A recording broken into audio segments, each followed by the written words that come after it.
Pada video kali ini, kita akan membahas Simon Spurr. Mungkin sebagian dari kita belum mengetahui siapa Simon Spurr ini. Simon Hendrik Spurr lahir pada tanggal 12 Januari 1902, kemudian memulai karir militernya dengan memasuki Akademi Militer Kerajaan Belanda. Kemudian lulus pada tahun 1923, lalu bergabung dengan KNIL atau Tentara Kerajaan Hindia Belanda. Pada tahun 1943, ia menjadi Direktur Dinas Intelijen Militer Belanda atau Nevis di Australia. Jenderal Simon Hendrik Spurr diangkat sebagai Panglima KNIL pada tanggal 31 Januari 1946 menggantikan Mayor Jenderal Van Ooyen. Selama bertugas di Hindia Belanda, Spurr dan kawan baiknya yaitu Dick Cornelis Burman van Vreden merancang dua aksi polisinil yang oleh bangsa Indonesia dianggap sebagai sebuah agresi militer, yaitu Agresi Militer 1 dan Agresi Militer 2. Operasi Produk. Pada Juli 1947, Gubernur Jenderal Belanda Van Mook mengeluarkan ultimatum agar pasukan Indonesia ditarik mundur dari garis batas demarkasi sejauh 10 km. Ultimatum tersebut ditolak secara tegas oleh pemimpin Indonesia. Belanda menginginkan agresi militer terhadap Indonesia. Tujuannya adalah menguasai secara penuh wilayah Indonesia yang memiliki kekayaan alam. Belanda mengatakan kepada dunia internasional bahwa aksi tersebut hanya polisional dan merupakan urusan dalam negeri Belanda. Belanda beralasan aksi ini merupakan bentuk pemulihan keamanan di Indonesia. Hal tersebut dilakukan untuk mempertahankan penafsiran terhadap perjanjian Linggarjati. Secara militer, agresi militer Belanda I bertujuan untuk memusnahkan atau melawan TNI. Dari segi politis, Belanda ingin merebut daerah-daerah strategis di Indonesia. Dari segi ekonomi, Belanda enggan melepaskan Indonesia yang memiliki kekayaan alam berlimpah. Van Mook berpidato melalui radio yang menyatakan bahwa Belanda tidak lagi terikat oleh perjanjian Linggarjati. Bahkan ada yang menyebutkan bahwa Van Mook merobek kertas perjanjian tersebut. Kala itu, sekitar 100.000 tentara Belanda sudah bersenjata lengkap. Mereka juga dilengkapi dengan peralatan tempur modern yang diperoleh dari Inggris dan Australia. Pada 21 Juli 1947, Belanda melancarkan agresi militer 1 dengan menyerang daerah Republik Indonesia di Jawa dan Sumatera. Pasukan TNI tidak siap menghadapi serangan mendadak tersebut. Serangan pertama itu membuat TNI terpencar-pencar. Dalam kondisi demikian, TNI mencoba membangun daerah pertahanan baru. Kemudian, TNI menggunakan taktik perang gerilya. Perang gerilya ini berhasil membatasi ruang gerak Belanda. Gerak pasukan Belanda hanya ada di jalan raya dan pusat kota. Sementara itu, di daerah luar kota dan daerah pinggiran tetap dikuasai oleh TNI. Kejadian ini mendapat perhatian dari dunia internasional.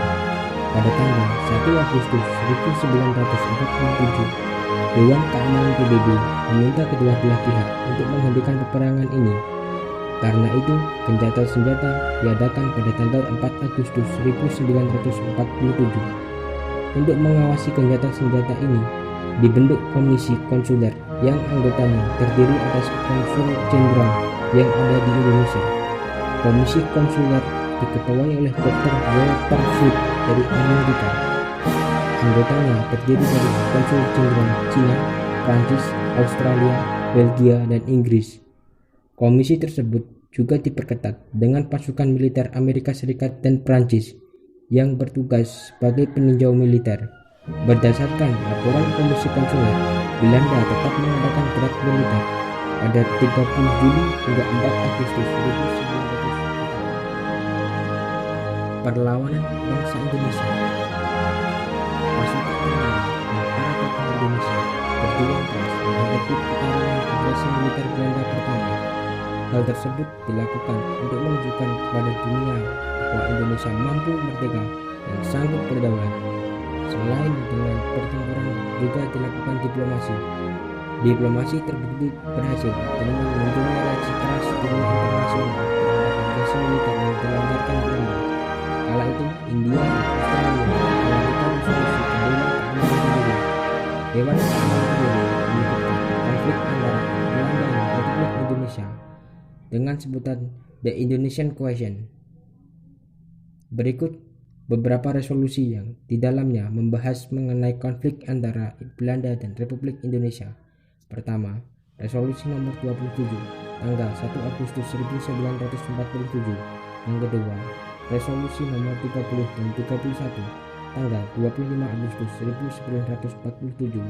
Yang ketiga, resolusi nomor 36 tanggal 1 November 1947.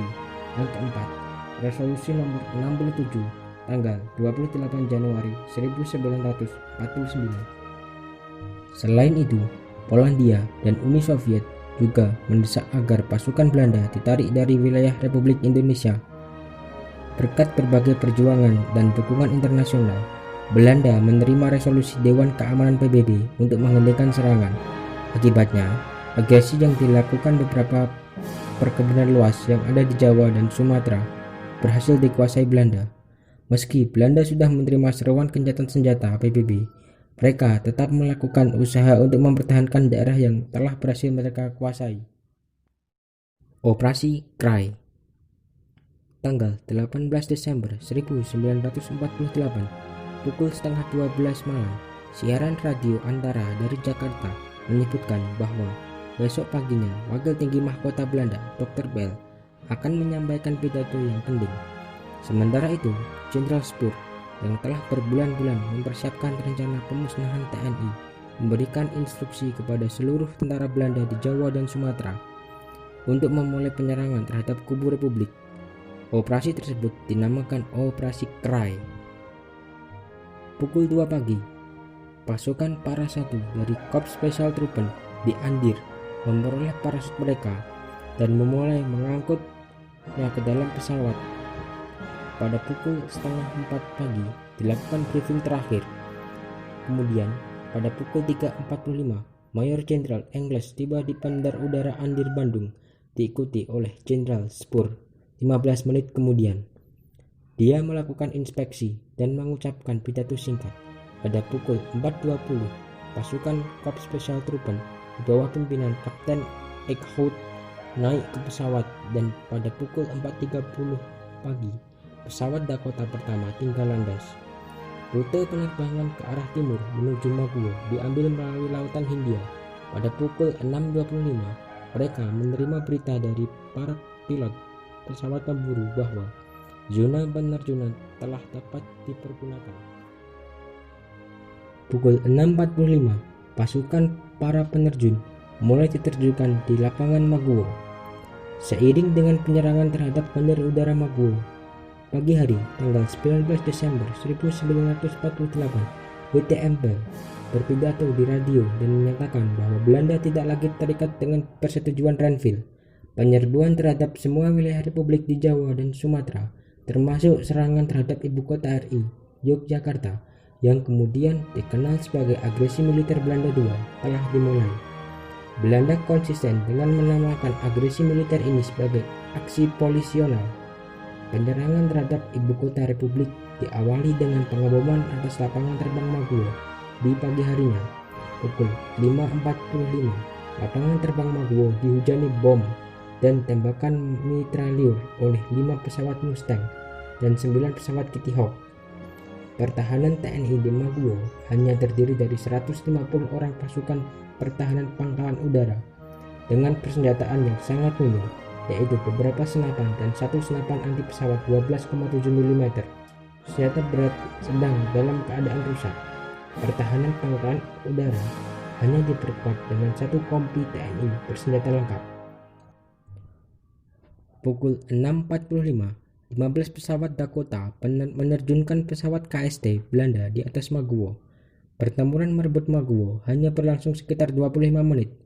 Pukul 7.10 pagi, Bandara Maguwo telah jatuh ke tangan pasukan Kapten Eichhout. Di pihak Republik tercatat 128 tentara tewas, sedangkan di pihak penyerang tidak satupun jatuh korban.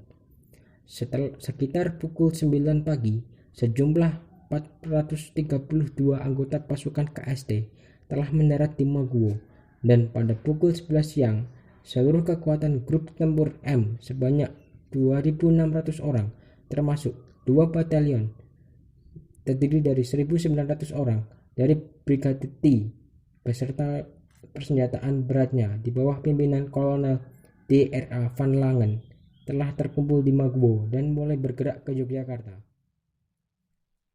Serangan terhadap kota Yogyakarta juga dimulai dengan pengeboman serta menerjunkan pasukan payung di kota. Di daerah-daerah lain di Jawa, antara lain di Jawa Timur, dilaporkan bahwa penyerangan bahkan telah dilakukan sejak tanggal 18 Desember malam hari. Segera setelah mendengar berita bahwa tentara Belanda telah memulai serangannya, Panglima Besar Sudirman mengeluarkan perintah kilat yang dibacakan di radio tanggal 19 Desember 1948 pada pukul 8 pagi. Setelah gagal menghancurkan Republik, Jenderal Spoor dikabarkan sakit dan meninggal pada tanggal 25 Mei 1949 di Batavia. Beliau akhirnya dimakamkan di Erfurt Menteng Pulau, Jakarta.